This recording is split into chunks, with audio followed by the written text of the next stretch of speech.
As a highly sensitive person, as an empath, do you ever experience anger, irritation, or rage? I do. Star does too. She talks when she agrees. I do. So, in this video, we're going to talk about how this actually could be a symptom of overstimulation and what to do about it, and how to know, like, am I just overstimulated? And it's not just overstimulated. I hate when I say that. Is this a symptom of overstimulation? Because being overstimulated is terrible. So, is it overstimulation? Or am I really angry about something? Like, is this legit anger? And anger from overstimulation is still legit anger, but we're going to talk a little bit more about that in this video. So, as a highly sensitive person, as an empath, we have sensitive nervous systems, right? So, I have other videos about this. We process the world differently than others. Some professionals even put it in the category of neurodivergence because it's a different way of processing the world, right? So we process the world differently. So different people can experience this in different ways. But overstimulation is when our nervous system gets flooded with too much input. So right below, like, in what ways do you feel like, what gets you overstimulated? So it could be too many lights, too many sounds, too much input. So this could even be, I feel like we need a separate category now for technology. Too much technology. I get super overstimulated with too much technology. Too many Google searches. Like, it's like too many windows are open.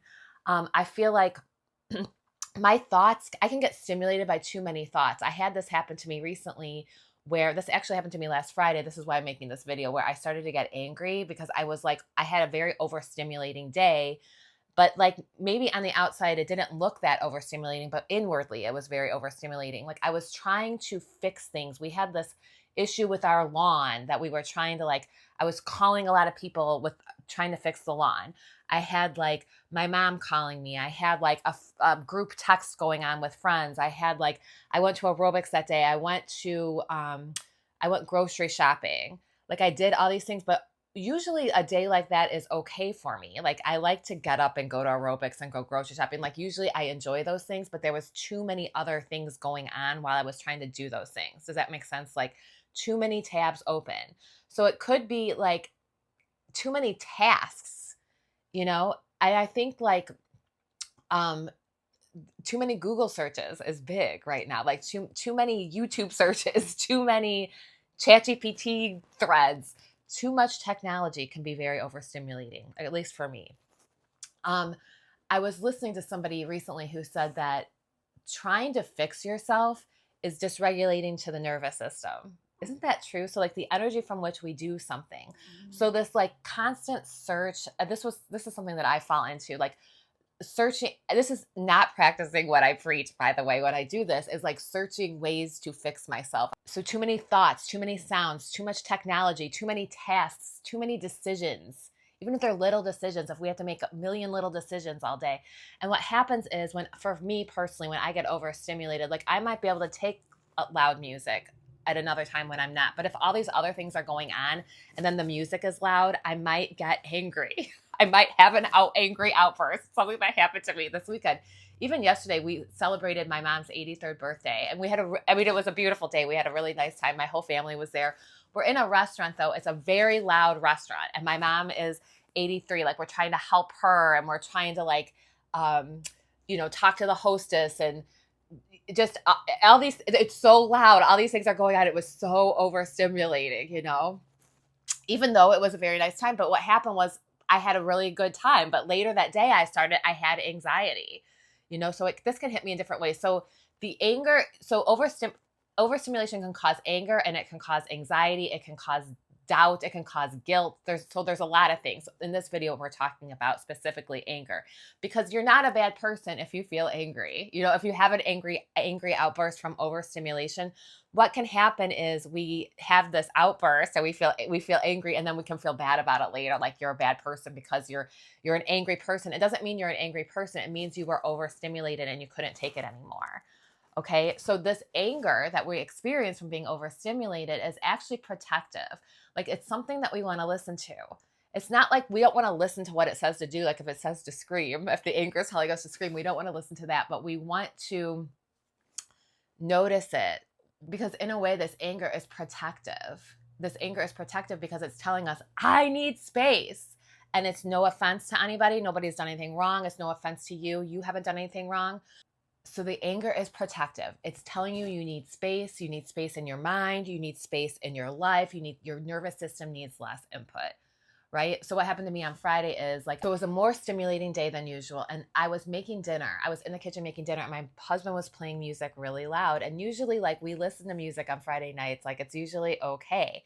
But I was in the kitchen making dinner and this loud music was playing. I think he had it more loud than usual, or probably that was just how I felt. My nervous system was really activated and I started getting angry. I was like making dinner and I was feeling anger. And I was like, thoughts, I don't even know what I was angry about. I was angry. And my brain was making up things that I was angry about, but it wasn't very clear, you know? So I was feeling this like desire to like throw something like, or something. And I was like, what is going on? Why am I feeling so angry? And I realized I'm overstimulated. Oh my gosh, I know this. I know this stuff. I'm supposed to know this stuff. I'm overstimulated. So what did I have to do? We had to turn the music off. I had to like calm down. What is the thing not to do in these moments? Well, we don't want to like start Googling more. Well, what do you do instead? This is something I tell my clients all the time. And they're like, oh, of course. We stop trying to fix ourselves. We stop trying to solve it. We stop trying to figure anything out. We go lay down. Less input, lay down, right? Turn off the lights. Do anything to give yourself less stimulation. Down, we lay down with a weighted blanket. We pet a dog. We maybe go for a slow walk. If it's any activity, making sure that it's slow. Even taking a shower sometimes. Taking a warm shower for me is very regulating. But if I'm super overstimulated, any additional task is going to put me over the edge. So do less. Take the tasks off your list. Stop trying to figure it out. Lay down. Less input. Sometimes it's just really hard to remember that there's actually nothing wrong. I say this all the time, like we're good problem solvers, right? But we're not so good when there's really not a problem. I mean, there is a problem. We're overstimulated, but there's nothing wrong. There's nothing to fix, you know? There's nothing wrong with you. It's okay. We just need less input in these situations. And the way I see it too is there's no room for God's voice. We can't hear the voice for God. You know, like A Course in Miracles calls the Holy Spirit the voice for God. Like we need to make room for that. And if we're all filled with all this stuff, if our nervous system is overloaded, there's no space for God. So we can look at it that way. When we're laying down, we're making space for God. We're making space for the voice for God. Going out in nature, putting bare feet in the grass, hands in the dirt, something like that. Less input.